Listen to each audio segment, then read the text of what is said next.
What do we have for you tonight? Heidi hijacks the end zone. Operation Arctic Fox catches cold. And East Anglia in hot water over cool emails.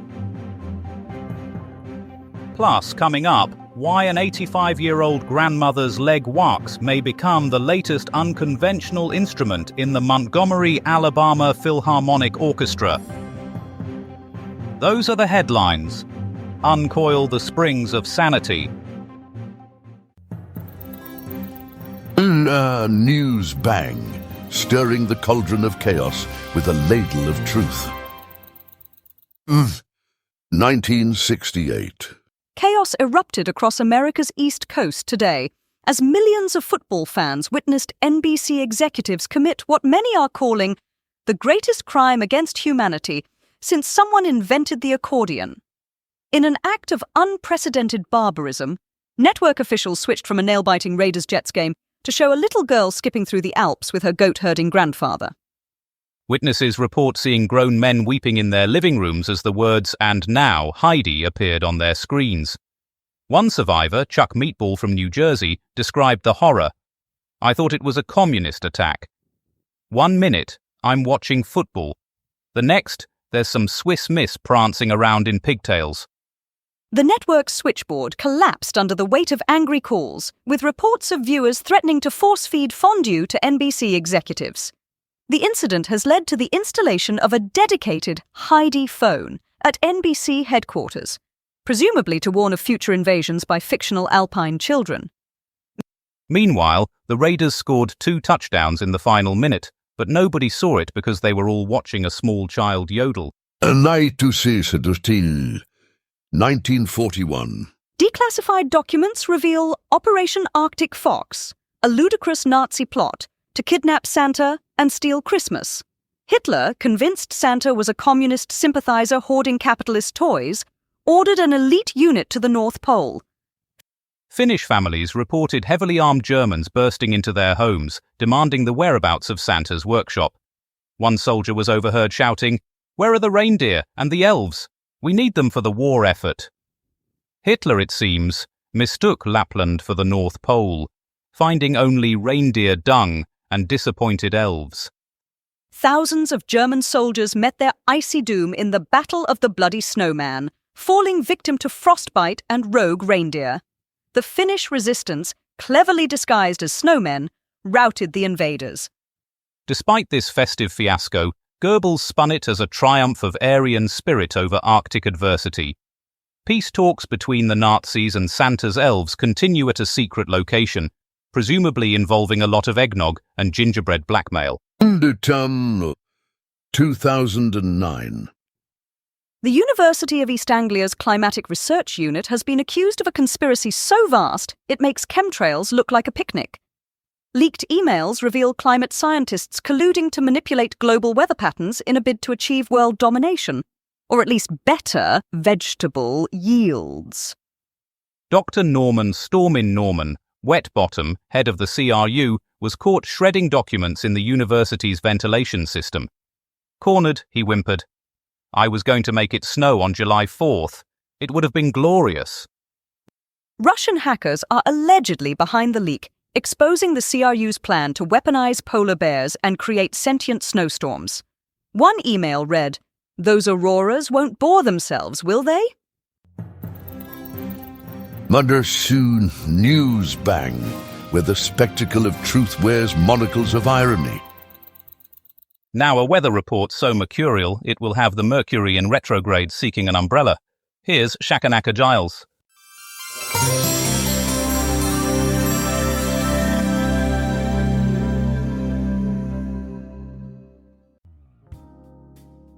Right, chaps and chapettes, we're kicking off with a downright Siberian chill in the southeast. Temperatures plunging faster than a goldfish in a frying pan. You'll need all the winter woolies you can muster for this one, loves, as it's shaping up to be a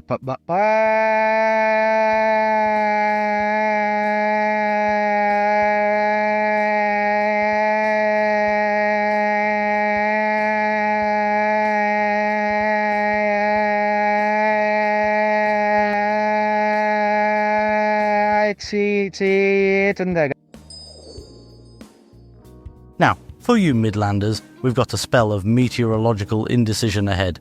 Expect a pint-sized storm of rainbows and monsoons, soup to nuts. 1 minute, it's brighter than a fat bloke's ass at a tanning convention.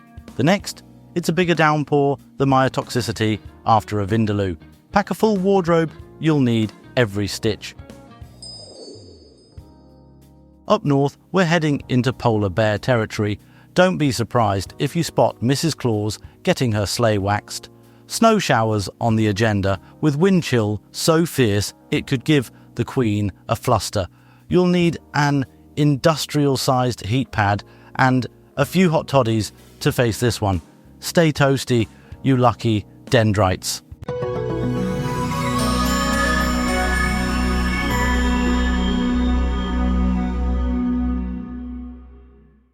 (13) 1943.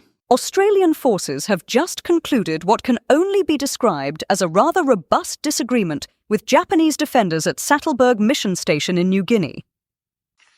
The 9th Division, displaying the sort of determination usually reserved for refusing to share Tim Tams, spent 10 days scaling mountains and dodging bullets to secure what military experts are calling a jolly important hill.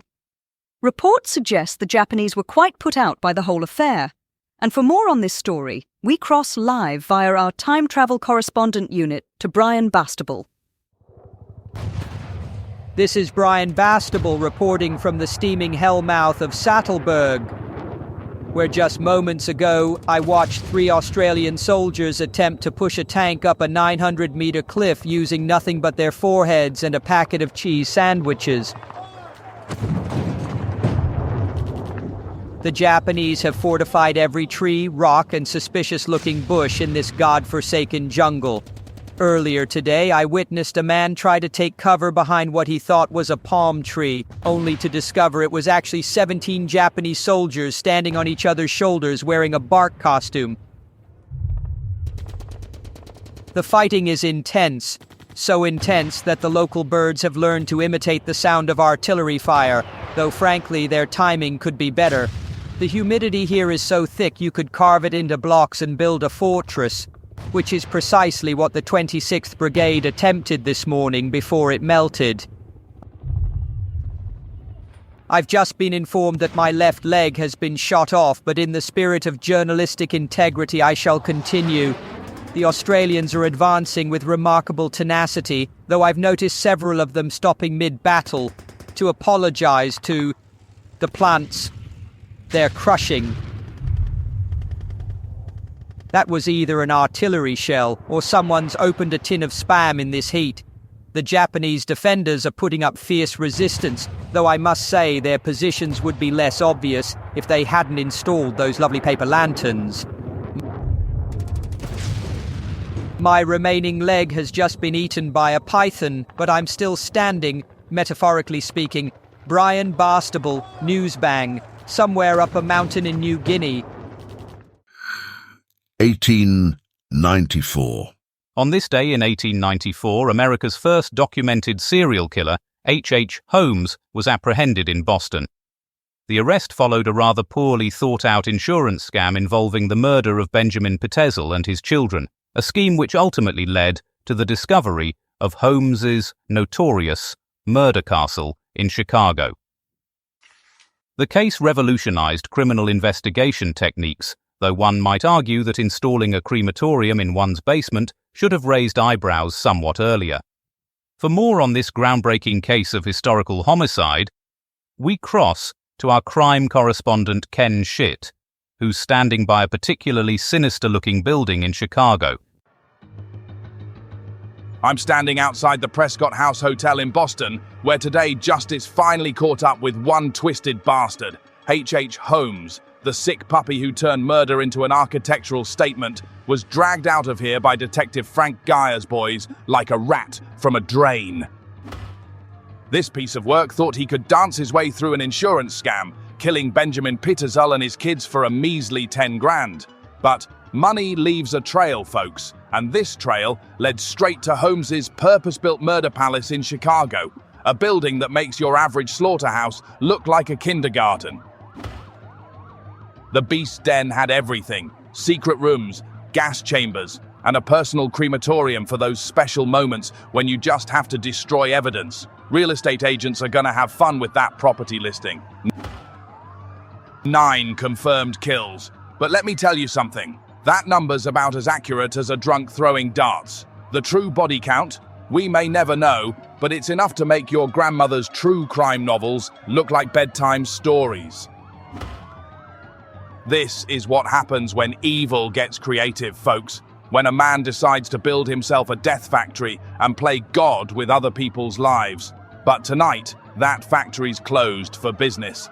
This is Ken Shit, reporting from Boston, where at least one monster's been put on ice. News Bang, unraveling the fabric of fiction with threads of truth. 1968. Sport now.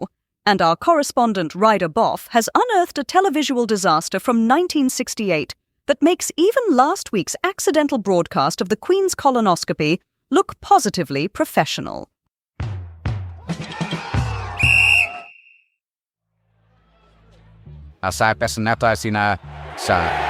And now, straight from 1968, we turn our attention to what can only be described as television's most spectacular own goal since the BBC accidentally broadcast my colonoscopy instead of the Queen's garden party. NBC, America's premier moving picture merchants, have scored an absolute howler in their coverage of the Raiders vs. Jets game.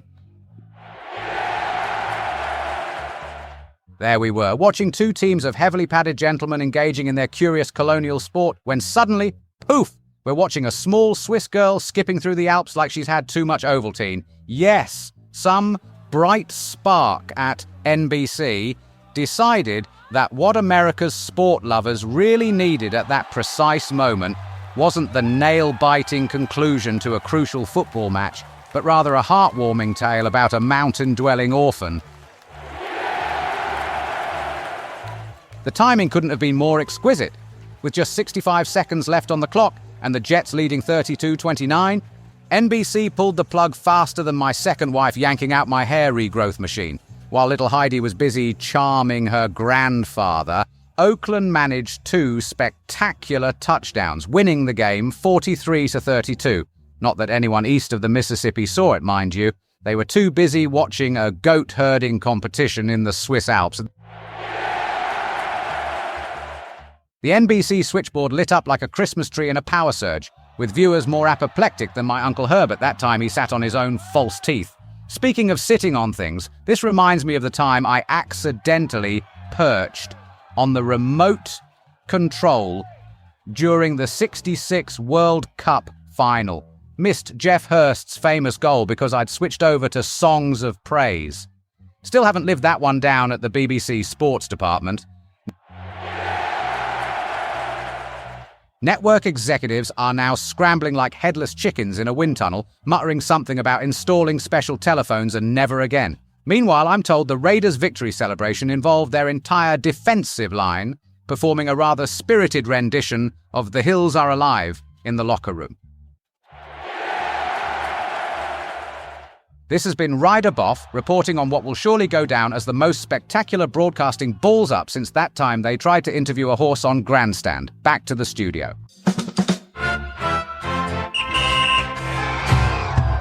Undertone, 2009. And now for science, where digital burglary meets climate research. Here's our science correspondent, Calamity Prenderville, with today's Techno Weather Report.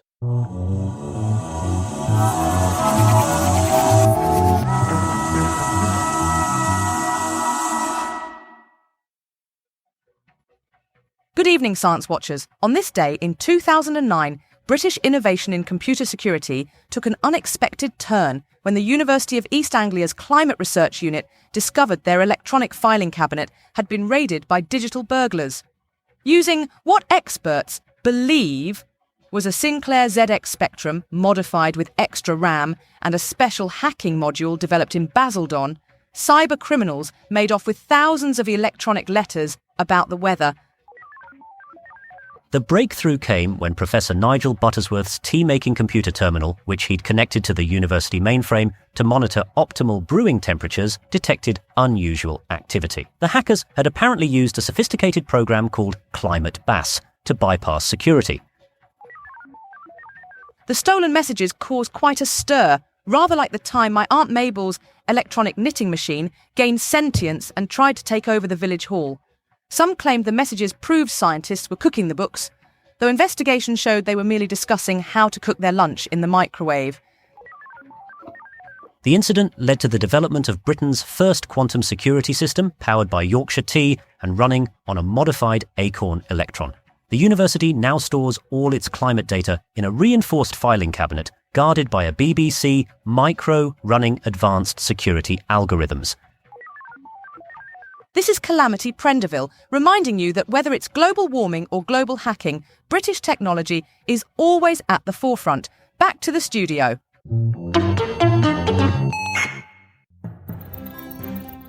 Down News Bang, carving the truth turkey with a chainsaw of clarity. 1989. Disney's aquatic gamble has made waves in the animation industry. The Little Mermaid splashed onto screens today, introducing revolutionary computer wizardry and what critics are calling suspiciously catchy tunes. Reports suggest grown adults have been caught humming Under the Sea in board meetings. The film features a half-fish protagonist, a bold move that's left traditional storytellers floundering. And now, over to our culture correspondent Smithsonia Moss, who's been investigating whether other fairy tale characters might benefit from similar aquatic makeovers. Now, at this point of the evening, we welcome listeners on FM who've just joined us.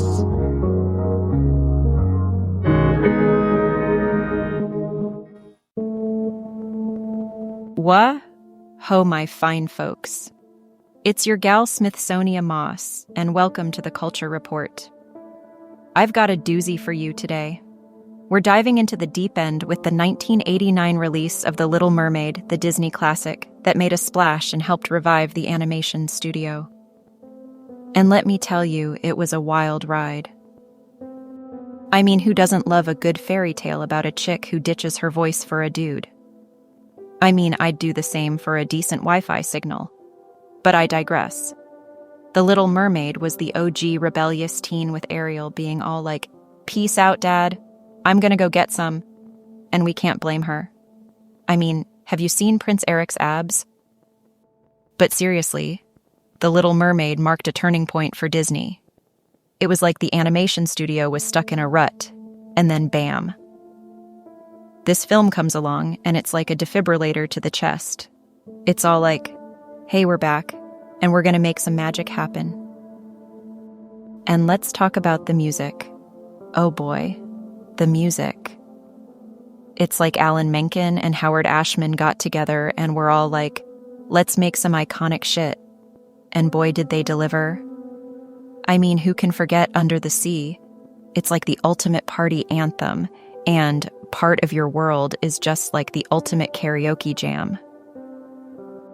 But what really sets The Little Mermaid apart is its impact on the Disney Renaissance. It's like this film was the catalyst for all the amazing animation that followed. I mean, we're talking Beauty and the Beast, Aladdin, The Lion King. It's like a never-ending parade of awesomeness. And let's not forget the animation itself. It's like the team behind The Little Mermaid was all like, we're gonna push the boundaries and make some magic happen. And boy, did they deliver. I mean, the underwater sequences are still mind-blowing to this day. So there you have it, folks. The Little Mermaid is a true Disney classic that still holds up today. It's like a fine wine that gets better with age, or in this case, a fine animated film that gets better with each viewing. That's all for today's Culture Report. Folks, tune in next time, when I'll be diving into another juicy topic, and remember, if you're not living on the edge, you're taking up too much space. Oh, News Bang, plunging headfirst into the abyss of absurdity armed with facts. 1950. Breaking news from 1950, where a teenager has just been handed the keys to an entire nation. Yes, the 14th Dalai Lama, at the tender age of 15, has assumed full temporal power of Tibet.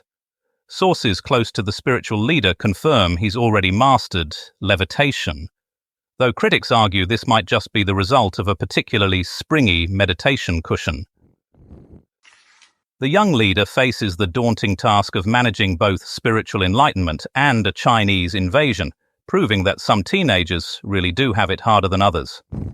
For more on this story, we cross to our religious affairs correspondent, Pastor Kevin Monstrance.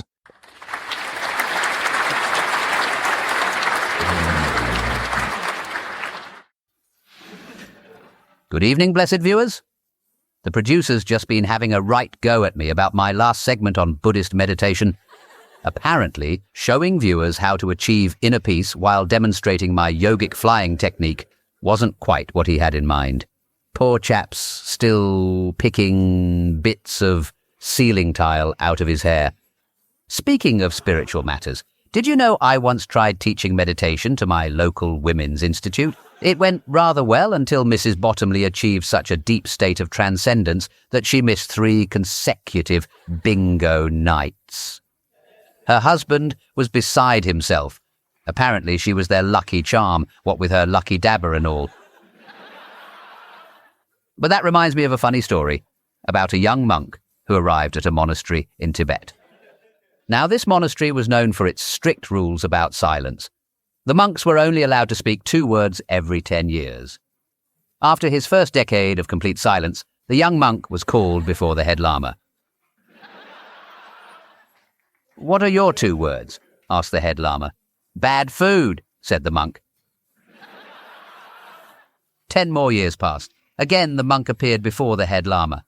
"What are your 2 words?" "Hard bed," said the monk. Another 10 years passed, and the monk once again met with the head lama. "What are your 2 words?" "I quit," said the monk. "Well, I'm not surprised," replied the head lama. "You've done nothing but complain since you got here." Speaking of complaints, our producer's been having kittens about my recent segments. Says my piece on reincarnation last week caused 3 viewers to demand refunds on their TV licenses. Apparently they thought they'd already paid for them in a previous life. But back to Tibet. In 1950, young Tenzin Gyatso became the full temporal ruler of Tibet at just 15 years old. Imagine that, 15. When I was 15, I couldn't even rule my own bedroom. Mother would come in and say, "Kevin, this isn't a bedroom, it's a disaster area."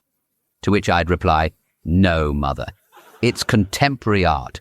I call it teenager in crisis with scattered socks." The producer's just signaling frantically that I'm running over time. He's doing that thing with his hands again. Looks like he's trying to land a plane in a hurricane. Last time he did that, I thought he was teaching us all the YMCA dance and launched into a full rendition. The camera crew still haven't forgiven me for that one. But before I go, just remember what the Dalai Lama said when he walked into a pizza shop. "Make me one with everything." When the vendor gave him his pizza, the Dalai Lama paid with a PS20 note. After a while, he asked for his change. The vendor replied, "Change must come from within."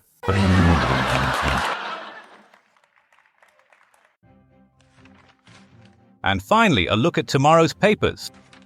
The Times. Mass death in jungle utopia. There's a picture there of a clearing. The Telegraph go with French pirates nick East India boats. The Independent. Vukovar falls after long siege. That's a big photo of a building. The Mail lead with Leo Ryan killed in airfield shootout. And the Express have Croatian city falls to Yugoslavs many dead. That's it. And if you're going to the theatre tomorrow, don't forget to take your trousers.